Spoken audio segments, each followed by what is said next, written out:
నమస్కారం. Doctor Anand Tirupati, general physician, diabetologist, Raghavi hospitals. ఈరోజు మనము ఎండలు ఎక్కువ అవుతున్నాయి కాబట్టి, నా దగ్గరికి చాలామంది పేషెంట్లు వడదెబ్బ తాకింది, ఎండ దెబ్బ తాకింది అని చెప్పేసి వస్తున్నారన్నట్టు. అసలు ఏంటి ఈ ఎండ దెబ్బ, హీట్ స్ట్రోక్ అంటే ఏంది, హీట్ ఎగ్జాషన్ అంటే ఏంది, ఇవన్నీ ఈరోజు డిస్కస్ చేద్దాం.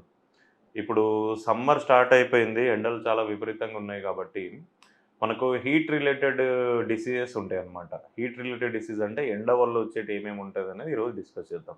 దాంట్లో మెయిన్‌గా 3 కేటగరీస్ ఉంటదనమాట. ఫస్ట్‌ది హీట్ రిలేటెడ్ క్రాంప్స్. అంటే మనం కండరాలు పట్టేయడము, ఎండలోకెళ్ళి వచ్చిన తర్వాత కాళ్ళు తిమ్మిరి రావడము, నొప్పి రావడం ఇట్లాంటివి. Heat related cramps. ఇంకొకటేందంటే హీట్ ఎగ్జాషన్. అంటే ఏందంటే వాళ్ళలో ఫుల్ స్వెట్టింగ్ వచ్చేస్తది. చాలా నీరసంగా అయిపోతా ఉంటారు. వడదెబ్బ తగిలింది అన్నట్టుగా ఉండిపోతారు. లాస్ట్‌ది ఏందంటే హీట్ స్ట్రోక్. ఇది అసలైన వడదెబ్బ అంటారనమాట తెలుగులో చెప్పాలంటే. సో, ఫస్ట్ మనము ఈ మూడిటి గురించి డీటెయిల్‌గా నేర్చుకుందాం. ఫస్టు ఆహ్, హీట్ క్రాంప్స్ అంటే ఏందంటే, ఎవరైతే సడెన్‌గా ఎప్పుడు ఇంట్లో ఉండేవాళ్ళు సడెన్‌గా ఎప్పుడైనా ఎండలోకెళ్ళినప్పుడు, మధ్యాహ్నం టైంలో ఎండలోకెళ్ళినప్పుడు చాలా స్వెట్టింగ్ వచ్చేసి వాళ్ళ బాడీలో ఉన్న మినరల్స్, సోడియం, పొటాషియము, మన బాడీలో ఉన్న కాల్షియం ఇట్లాంటివన్నీ ఎక్కువ స్వెట్ వచ్చినప్పుడు అవి బయటికెళ్ళిపోతా ఉంటాయి. సో, అలా వెళ్ళిపోయినప్పుడు ఏమైద్దంటే కండరాలనేది పట్టేస్తాయి. దాన్ని హీట్ క్రాంప్స్ అంటారనమాట. కాళ్ళలో గాని, చేతుల్లో గాని, లేకపోతే నడుములో గాని వాళ్ళకి హీట్ క్రాంప్స్ రావడం అనేది కామన్. ఇదేందంటే మనం వెంటనే వాళ్ళు ఒకవేళ ఇంటికొచ్చిన తర్వాత వెంటనే కొంచెం జ్యూసెస్ గాని, లేకుంటే గ్లూకోజ్ వాటర్ గాని, లేకుంటే కోకోనట్ వాటర్ గాని, ఇట్లాంటివి ఏదైనా తీసుకున్నప్పుడు ఈ హీట్ రిలేటెడ్ క్రాంప్స్ అనేది మనము తగ్గించుకోవచ్చు. ఇంకా సెకండ్ వచ్చేసి ఏందంటే హీట్ ఎగ్జాషన్.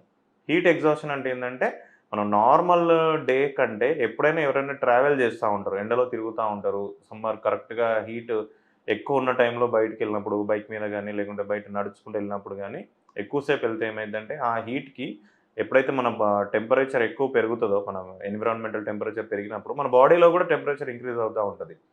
సో, ఆ టెంపరేచర్ పెరుగుతున్న కొద్దీ మన బాడీ ఏం చేస్తది, కూల్ డౌన్ చేయడం కోసం స్వెట్టింగ్ ఇస్తా ఉంటదనమాట. సో, ఎక్కువ స్వెట్ ఒస్తా ఉంటది. వాళ్ళకి గిడ్డీనెస్ ఒస్తా ఉంటది. డిజీనెస్ ఒస్తా ఉంటది.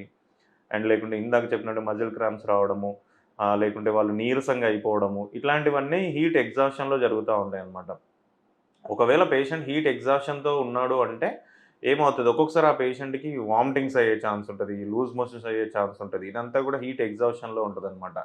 సో, ఇట్లాంటి కండిషన్‌లో ఏం చేస్తారంటే వెంటనే పేషెంట్ ఒక కూల్ ఏరియాకి తీసుకొచ్చేసేసి ఇంట్లో ఉంటే ఇంట్లో ఫ్యాన్ ఆన్ చేసేసి, ఆ తర్వాత అవసరమైన కోకోనట్ వాటర్ గాని, ఎక్కువ వాటర్ క్లియర్ లిక్విడ్స్ గాని, ఓఆర్ఎస్ లిక్విడ్స్ గాని ఇవ్వాల్సుంటది. ఇలాంటివేమన్నా ఇచ్చినప్పుడు అతనికి కొంచెం మనం ఆ స్వెట్టింగ్‌ని తగ్గిచ్చేసేసి బాడీ టెంపరేచర్‌ని మళ్ళీ మనం కూల్ డౌన్ చేయాల్సుంటదనమాట. ఇలా కూల్ డౌన్ చేసినప్పుడు హీట్ ఎగ్జాంప్షన్ నుంచి మనం తప్పించుకోవచ్చు. అది కూడా ఏందంటే ఎప్పుడైనా సరే వామిటింగ్స్, మోషన్స్ ఎక్కువయినప్పుడు వెంటనే ఒక డాక్టర్‌ని కన్సల్ట్ అవ్వాల్సుంటది. సో, ఇంకా థర్డ్ వన్ ఏందంటే హీట్ స్ట్రోక్ అంటారు. ఇది అసలైన వడదెబ్బ అన్నమాట. చాలామంది మనం న్యూస్‌లో వింటా ఉంటాము. ఈరోజు వడదెబ్బతో ముగ్గురు చనిపోయారు, ఈరోజు వడదెబ్బతో నలుగురు చనిపోయారని చెప్తా ఉంటారు. ఇది అసలైన హీట్ స్ట్రోక్. ఈ హీట్ స్ట్రోక్ అంటే ఏందంటే కామన్‌గా రిస్క్ ఫ్యాక్టర్స్ ఉంటాయన్నమాట. ఎవరైతే ఓల్డ్ ఏజ్, ఎల్డర్ ఏజ్ ఉంటారు 60+, 70+ దాటిన వాళ్ళు, లేకుంటే చిన్న పిల్లలుంటారు. 5 ఇయర్స్, 6 ఇయర్స్ లేకుంటే 10 ఇయర్స్ లోపు వాళ్ళుంటారు. లేదంటే కొంతమంది ఎక్కువ అథ్లెట్స్ ఉంటారు. ఎక్కువ రన్నింగ్, జంపింగ్, జిమ్ చేసేవాళ్ళు ఇట్లాంటి వాళ్ళుంటారు. లేకుంటే కొంతమంది ఎక్కువ ఔట్ సైడ్ వర్క్ చేసేవాళ్ళుంటారు. కూలీ అట్లా చేసేవాళ్ళు ఇట్లా ఉంటారనమాట. ఎక్కువ ఎండలో వర్క్ చేసేవాళ్ళు. సో, వీళ్ళందరికీ రిస్క్ ఫ్యాక్టర్స్ అనమాట. ఎప్పుడైతే టెంపరేచర్ రైజ్ అవుతదో, మన ఎన్విరాన్మెంటల్ టెంపరేచర్ రైజ్ అయినప్పుడు, వీళ్ళేందంటే ఎక్కువ సేపు ఎండలో ఉంటారు గాబట్టి, వాళ్ళ బాడీ టెంపరేచర్ అనేది మోర్ దెన్ 102, 103 డిగ్రీస్‌కెళ్ళిపోతా ఉంటది. సో, వాళ్ళకేందంటే స్వెట్ కూడా రాదు. సో, కంప్లీట్‌గా వాళ్ళ బాడీ టెంపరేచర్‌ని తగ్గించలేదు. అసలు స్వెట్ కూడా రాదు. సో, వాళ్ళు కంప్లీట్‌గా గిడ్డీనెస్ వచ్చేస్తది. వాళ్ళు చాలా నీరసం అయిపోతారు. పడిపోతా ఉంటారనమాట. గిడ్డీనెస్ వచ్చేసి పడిపోతా ఉంటారనమాట.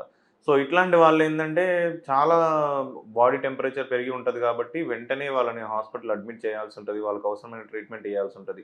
ఇట్లాంటి హీట్ స్ట్రోక్ వచ్చిన వాళ్ళలో ఎల్డర్లీ పేషెంట్స్ ఉన్నప్పుడు, లేదంటే కిడ్నీ డిసీజ్ ఉన్న వాళ్ళు ఏందంటే చనిపోయే ఛాన్సెస్ ఉంటది. సో, ఇట్లాంటప్పుడు మనకు హీట్ క్రాంప్స్ ఉన్నాయా? మనకి హీట్ ఎగ్జాషన్ ఉందా? అనేది ఒకసారి చూసుకోవాల్సుంటది. సో, దీనికి మనం ఏమేం చేయాలి? వాట్ ఈస్ ద ప్రివెన్షన్ అన్నప్పుడు, మనం ఎప్పుడైనా సరే ఎండలోకెళ్తున్నాము, ఏదైనా పని మీద ఎళ్తున్నాము అనుకున్నప్పుడు, ఒక వాటర్ బాటిల్ పెట్టుకోవడము, లేకుంటే కూల్ వాటర్ పెట్టుకోవడము, బయటికెళ్ళినప్పుడు తరచుగా వాటర్ తాగుతా ఉండడము, లేకుంటే కొన్ని జ్యూసెస్, షుగర్ కేన్ జ్యూస్ గానీ, లేకుంటే ఇంకేదైనా ఫ్రూట్ జ్యూస్ గానీ, ఇట్లాంటివి మనము తరచుగా తీసుకుంటా ఉంటే, ఇట్లాంటివన్నీ తగ్గించుకోవచ్చు.